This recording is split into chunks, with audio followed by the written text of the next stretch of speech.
Over the last few years, stock option interest has exploded, and many new traders have entered the market. This is good, as it increases competition and tightens option pricing. However, the majority of new traders fail to understand the strategies on how to make consistent profits with options. So, we have set out to change that. You may or may not understand what an option is right away, but it's important not to give up. At first, options seem complex and puzzling for everyone due to their many dimensions. But just like anything else, the more you study, the easier they'll become. I also suggest that you take notes while you follow along, so you have something to refer back to for future reference. Just keep with it, and I promise it will all start to make perfect sense. I refer to options as the major leagues of investing. Option trading done right is where the serious investment money is made. But in order to make that money, you need to make sure you understand options, because almost all new traders start out losing money. Traders who take both our beginning and advanced course will get the proper foundation, the right tools, and the proper trading strategies to make consistent profits month after month with options. Members at our website, optionstrategiesinsider.com, will also always get real-time trade notifications of our exact trades, which on average have a 90% plus success rate.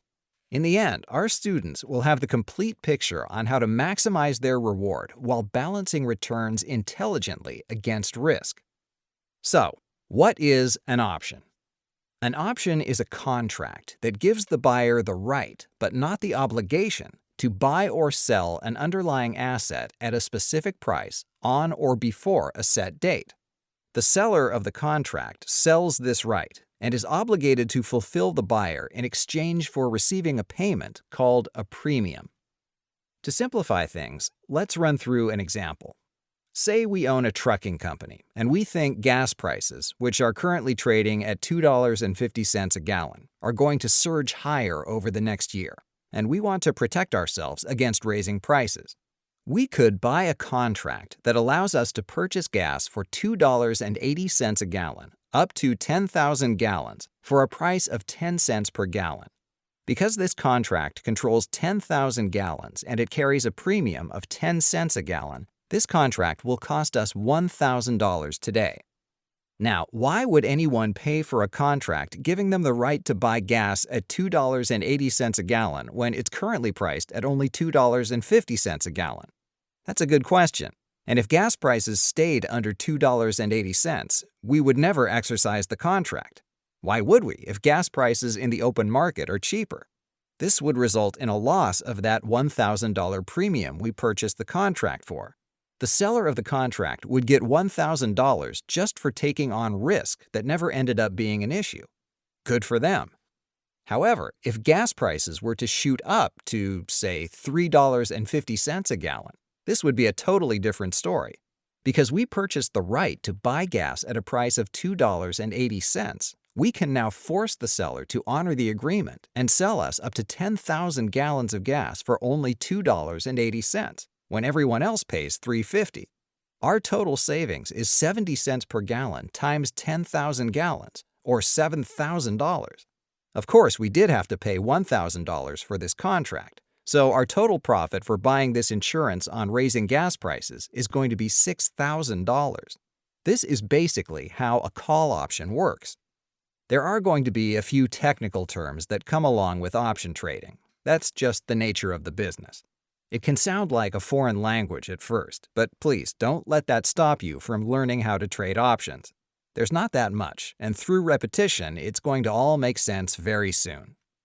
Once you actually get through the course, which is full of examples and actual live trading, it's all going to make perfect sense. The understanding of what is actually happening will come with time. My promise to you is that I will get you there in the shortest amount of time possible, so you can start making money with options sooner rather than later. With that said, we have to lay a basic foundation.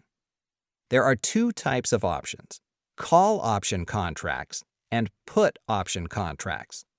A call option gives the buyer the right to purchase stock at a predetermined price and within a specified time period. This means there will be a limit to how long the buyer may wait. The more time given, the more the contract will cost. The seller of a call option is obligated to fulfill the rights of the buyer if that buyer chooses to exercise those rights. A put option is similar to a call option in regard to the rights given to the buyer. However, a put option works a little different. A put buyer can sell the stock at a predetermined price and within a specified time period. The seller of a put option is obligated to fulfill the rights of the buyer if they so choose to exercise their rights. So, now that we know a little about options, I want to cover some key option trading terms. First, call options control the purchase of stock, while put options control the sale of stock. Buyers of options, both calls and puts, have the rights, while sellers have an obligation to fulfill the rights of the buyer at the agreed-upon price and before the predetermined date. This agreed-upon price is known as the strike price, and the predetermined date is what we refer to as the option's expiration. One more point.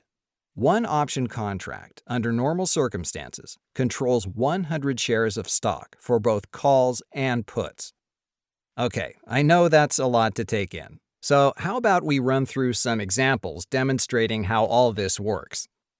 Let's pull together the terminology we just learned in a real scenario. Here, we're going to look at calls first to get a better understanding of why options are so powerful. For instance, we want to initiate a long position in the company XYZ, which is trading at $50. If we buy the stock, that means we're risking $50 times the amount of shares we want to buy. If we buy 100 shares, that's a $5,000 investment. However, options allow us to take a long position in the stock where we can avoid actually buying the stock and risking so much capital. First, we need to decide where we think the stock is going and what we can afford to risk. Over the next 2 months, if we think the stock is going to trade up to $58 and the price of a 55 strike price call option is $1.50, this will give us the ability to purchase the stock for the price of $55 anytime within the next 2 months. If the stock does trade up to $58, that's going to be great, as we can exercise the call option and buy the stock for $55, even though it's currently trading at $58. Our total cost per share is going to be the $55 plus the $1.50 cost of the option, for a total of $56.50. Because we can now sell the stock for $58, we just made a nice return of $1.50. This position only cost us $1.50. Being so, we have made a 100% return on capital in just 2 months, a far better return on capital versus just purchasing the stock.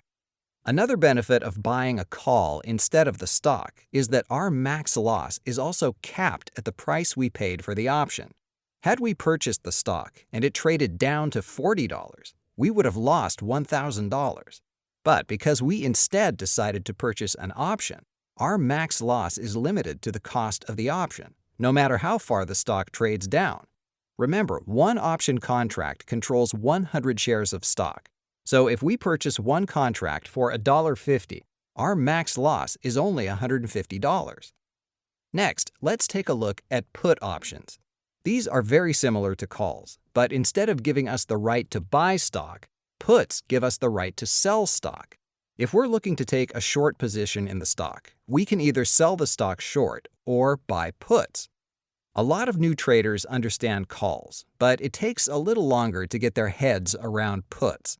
People often buy puts instead of shorting stock, but it's also very common to use puts to protect a current portfolio, just like drivers buy car insurance to protect their vehicle. Although you have to pay insurance premiums, most hope they never actually use it. However, if there's an accident, they know they are protected. Puts are often used in a similar fashion.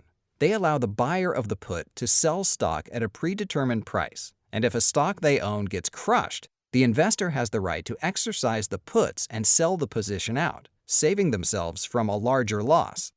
Let's look at stock XYZ again, which has now traded up to $62.